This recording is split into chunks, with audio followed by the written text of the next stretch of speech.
Good day, everyone. I am Teacher V. And I am Teacher Era.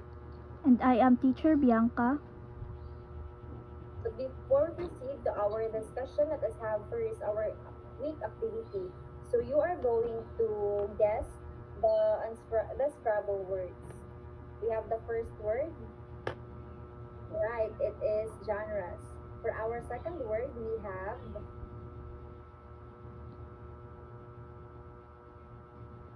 well done. It is literature. Then lastly, we have correct poetry.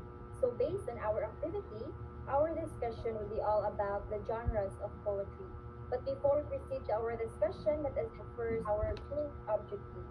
So at the end of the lesson, you students will be able to identify the different genres of poetry, appreciate the genres of poetry, and create a poem using any genre of poetry. So these are the genre of poetry. We have first the lyric poetry. So lyric poetry expresses our personal feelings. Then we have the narrative poetry, which tells a story. So from the word itself, narrative. Then we have the dramatic poetry, which was meant to be spoken or performed. So we have here our literary devices. First, we have the metaphor. So it compares two unlike things directly.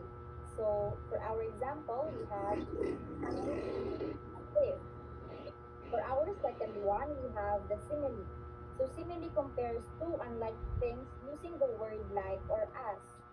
For instance, her smile was like the sun. So we are using the word like to compare her smile to the sun. So for our third one, we have the personification, which gives human qualities to non-human things.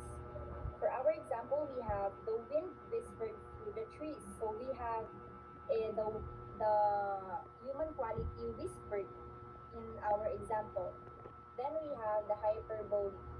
It is an extreme exaggeration for emphasis. For instance, I've told you a million times. So we can actually tell someone a million times. So in our example, it is actually saying that I've told you a lot of times, but we are using the word million for exaggeration. Then we have the alliteration. So it is a repetition of initial consonant sounds.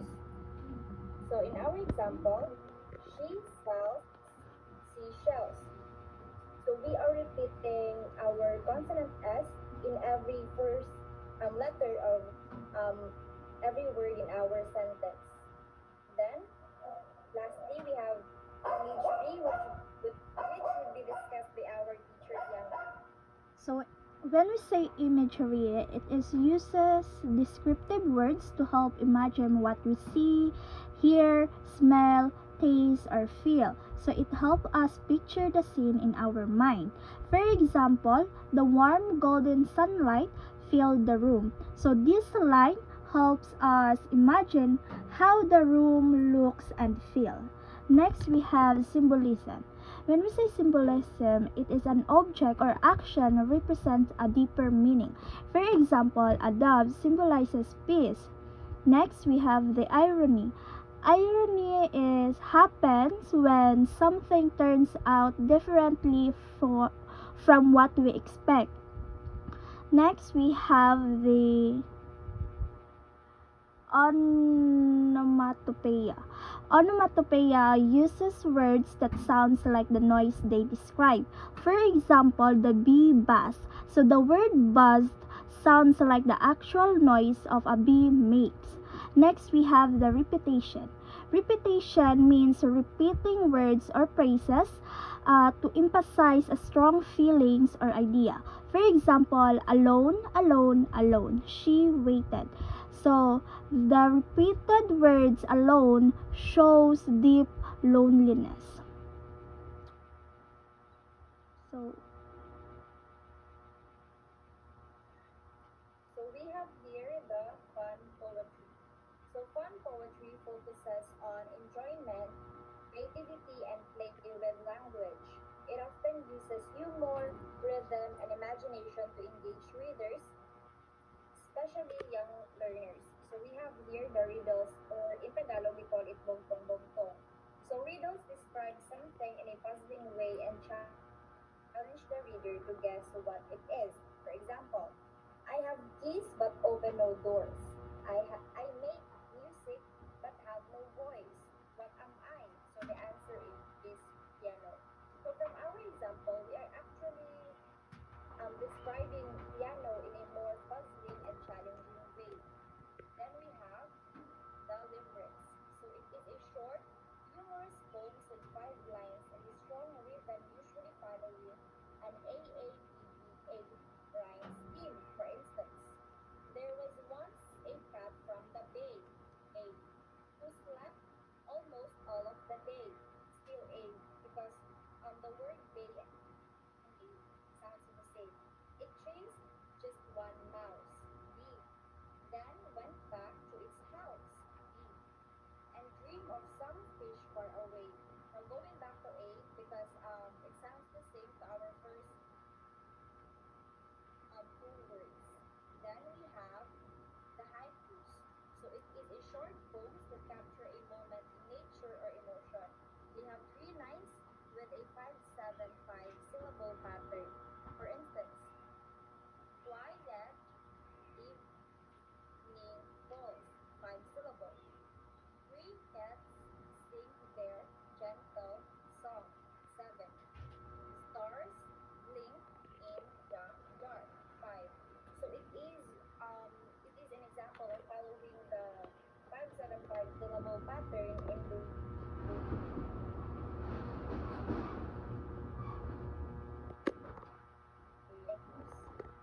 then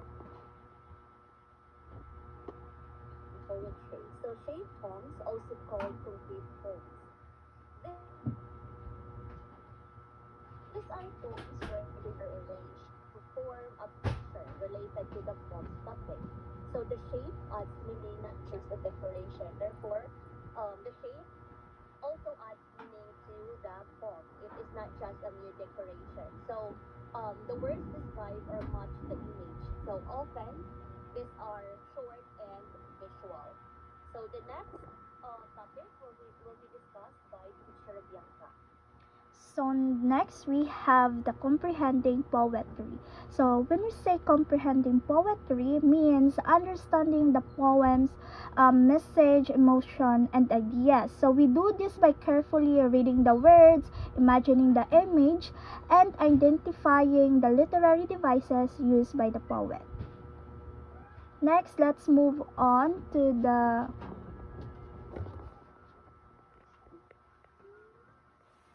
strategies and teaching poetry. Strategies in teaching. First, we have the reading aloud. So, reading aloud means reading the poem out loud with expression. So, this helps us understand the rhythm, tone, mood, and emotion of the poem. So, and it allows others to feel the poem as well. Next, we have the choral reading discussed by Teacher Era. It is a group reading activity where two or more people read a text together. So it helps me improve fluency, confidence in expression, and also teamwork since you will be doing it as a group. So the readers will read the text aloud and their voices should be coordinated, meaning it is on the same pace and expression. Also, often used with poems, songs, short stories, or speeches. So this is being done as a group. You'll have to remember that. Once it is oral reading, it is done as a group. So the next one would be silent reading. So we've discussed the choral reading, we'll proceed to silent reading. So, silent reading is when a person reads quietly in their mind without speaking the words out loud. So, this is opposite um, of the choral reading. So, it focuses on understanding, concentration, and speed. So you have to remember that choral reading focuses on the pronunciation and the teamwork. So in silent reading, you'll have to focus. It is a coordination of your mind. So it is reading without vocalizing, and it is eyes and mind work together. So here it emphasizes comprehension, not for the pronunciation.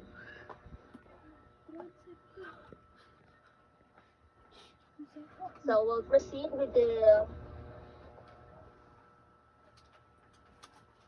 next.